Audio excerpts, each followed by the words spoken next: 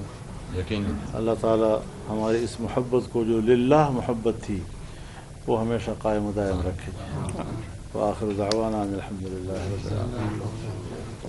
جی بھائی فرما رہے ہیں. جی میں کہہ رہا تھا کہ آپ میڈیا گئی تھی کونسل اور متحدہ مجلس عمر میں بھی آپ کا ایک بڑا ساتھ رہا. وہ ایسا مشرف کے دور میں بھی خاصے حالات جو ہے وہ مشکل آئے. ساجد میر صاحب کی بہادری کا واقعہ سنیں گے جس میں وہ بڑے ڈٹ کر ان کی ساری زندگی بہادری سے بھری ہوئی تھی. مولانا صاحب یہ بتائیں مجھے کوئی لمحہ یاد نہیں کہ انہوں نے کوئی کمزوری دکھائی ہو کسی موقع پر, جو بھارت لیکن وقار کے ساتھ, بڑے وقار کے ساتھ, بڑے تحمل کے ساتھ, شائستگی کے ساتھ بھارت میں جو شرارت کی ہے اور اس کے حوالے سے کچھ تھوڑا سا بتائیں کہ دینی جماعتیں کہاں پہ کھڑی ہیں, اور پی ٹی آئی کے حوالے سے بتائیں کہ وہ کہہ رہے ہیں کہ مولانا صاحب ہمارے ساتھ نہیں ہے. تو یہ تھوڑا سا بہام ہے, اس پہ تھوڑا سا کلیئر بتا دیں کہ کیا ہے. کل اے پی سی بھی ہے لاہور میں. آپ نے ایسے سوالات کیے کہ ایک کا تعلق شرق کے ساتھ ہے, ایک کا تعلق غرب کے ساتھ ہے. اب مجھے ملانا پڑے گا دونوں کو. تو پہلا سوال کیا تھا آپ کا؟ میں نے کشمیر کے بھارت کے حوالے سے بات کی ہے. بھارت نے پاکستان پر کچھ سویلینز کو قتل کرنے کا الزام پاکستان پہ لگایا ہے جس کی کوئی تک نہیں بنتی, اور اس الزام لگانے میں وہ خود مشکوک ہو گیا ہے, اور اس کے اس مشکوک ہونے پر خود ہندوستان میں وہاں کے جماعتیں, چاہے وہ ہندو جماعتیں ہوں چاہے مسلمان جماعتیں ہوں, ان پر تنقید کر رہے ہیں کہ آپ کا مقدمہ بنتا نہیں ہے. اور الحمدللہ یہاں پاکستان میں مکمل ایک جہتی ہے. میں تو پہلے روز ہی کہہ چکا ہوں کہ وطن عزیز کی دفاع کے لیے پوری قوم ایک صف ہے. ہم سیاسی اختلافات کریں گے, اپنے گھر میں کریں گے, اس کے اپنے حدود ہوں گے, ان حدود تک ہم یقیناً اختلاف رائے کرتے ہیں, لیکن وطن کی حفاظت جو ہے وہ ہمارا سب کا ایک قومی فریضہ ہے, ملی فریضہ ہے, اور انشاءاللہ پوری قوم ہمارے ہاں ایک ہے. صاحب کل لاہور میں پی ٹی آئی کی اے پی سی ہے یا یو آئی کی پی ٹی آئی کے اس حوالے سے کوئی رابطہ ہوا ہے؟ مجھے خبر تو ہے, دعوت ابھی نہیں ملی. جنرل صاحب یہ بتا دیں کہ جس طرح مودی کو خود تنقید کا سامنا کرنا پڑ رہا ہے ہندوستان میں, جبکہ ہم دیکھ رہے ہیں کہ یہاں کے جو 3 بار کے وزیر اعظم ہیں, مسلم لیگ نون کے سربراہ بھی ہیں, صدر بھی ہیں, میاں نواز شریف, ابھی تک ان کی زبان سے ایک لفظ نہیں ادا ہوا. مودی نے جو جھوٹا پروپیگنڈا کیا پاکستان کے خلاف, جس طرح کی ایک جنگی کیفیت پیدا کی ہوئی ہے. میں اپنی زبان کا پابند ہوں, دوسروں کی زبانوں کا وکیل نہیں ہوں. کون بولتا ہے, کتنا بولتا ہے, کہاں بولتا ہے, لیکن یہ ہے کہ مجھے ان کے بارے میں بھی پورا اعتماد ہے کہ وہ قومی صف میں جو ہے وہ اکٹھے کریں.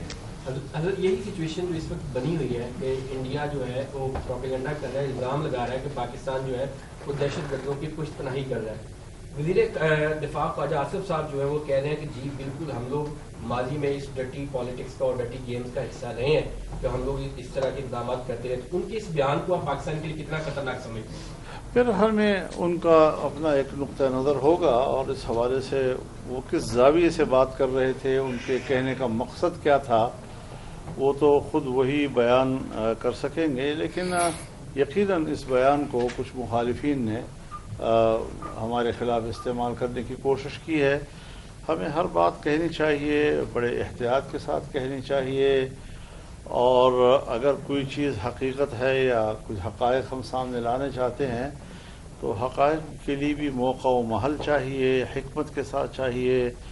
بے ہنگم ایسی بات کر دینا کہ جس سے ان حالات میں مشکلات پیدا ہوں, تو میں نہیں سمجھتا کہ انہوں نے کوئی بری نیت سے بات کی ہوگی. لیکن بہرحال ان کا اپنا ایک زاویہ نظر ہے, اور اس میں ضرور کچھ سوالات اٹھے ہیں جو نہیں اٹھنے چاہیے تھے. دینی مدارس کے حوالے سے لاہور میں بھی آپ نے مینار پاکستان میں کہا کہ حکومت کو بھی باور کروایا کہ جو فیصلہ ہو اس پر عمل کیا جائے، تو وہ معاملات کہاں تک پہنچے ہیں؟ اور دوسرا آپ نے یہ بھی کہا ہوا ہے کہ یہ 47 کی حکومت ہے، تو اس حوالے سے کچھ بتائیں کہ لوگوں کو ریلیف نہیں ملا تو یہ حکومت کہاں تک چلے گی، کب تک لوگوں کو ریلیف دے گی؟ آپ تو عوام کے لیے بھی کافی این دیتے ہیں۔ دیکھیے، جہاں تک ہے دینی مدارس کا تعلق، تو ایک قانون پاس ہو چکا ہے، پھر اس میں ایک ترمیم کی ضرورت پڑی جس پر کہ اتحاد تنظیمات مدارس نے اتفاق کیا، پھر اس حوالے سے ایک آرڈیننس آیا۔ اب آرڈیننس کو 4 ماہ کے اندر اندر پارلیمنٹ میں آنا چاہیے اور اس پر بطور قانون اس کو پاس ہو جانا چاہیے، لیکن وہ آرڈیننس اسمبلی میں آیا اور آرڈیننس کی مدت میں اضافہ کیا، مزید 120 دن کا۔ یہ سب چیزیں بدنیتی پر مبنی ہیں، معاملات کو لٹکانا، الجھانا، اور دینی مدارس کا یہ حال ہے اس وقت کہ ہمارا اپنا ایک شیڈول ہوتا ہے، ہمارے شوال میں داخلے شروع ہو جاتے ہیں، شوال کے آخر میں اسباق شروع ہو جاتے ہیں یا عزیقات کے اوائل میں، لیکن اس سال تو اتنا رش ہے دینی مدارس کے اوپر کہ انہوں نے وقت سے پہلے داخلے بند کر دیے۔ تو وہ جو عوام میں اور عام آدمی میں قرآن و سنت کے علوم کے حصول کا ایک شوق ہے، وہ تو اس حد تک آگے بڑھ گیا ہے کہ اب مدرسے جو ہے وہ طلباء کا کہ متحمل نہیں ہو رہے جی۔ تو یہ کہاں بیٹھے ہوئے ہیں، کس جہان میں یہ لوگ زندگی گزار رہے ہیں، کیا سوچ رہے ہیں یہ لوگ؟ لہذا مدارس پر قوم کا ایک اعتماد ہے، مدارس ہمارے برصغیر کے سوسائٹی کا ایک رچا بسا حصہ ہے۔ راوی روڈ سربراہ جمعیت علماء اسلام مولانا فضل الرحمان کی مرکزی جمعیت اہل حدیث راوی روڈ آمد ہوئی۔ قائم مقام امیر مرکزی جمعیت اہل حدیث ڈاکٹر محمد ابو تراب سے پروفیسر ساجد کی وفات پر اظہار افسوس کیا۔ نیوز بلیٹن سے فی الوقت اتنا ہے۔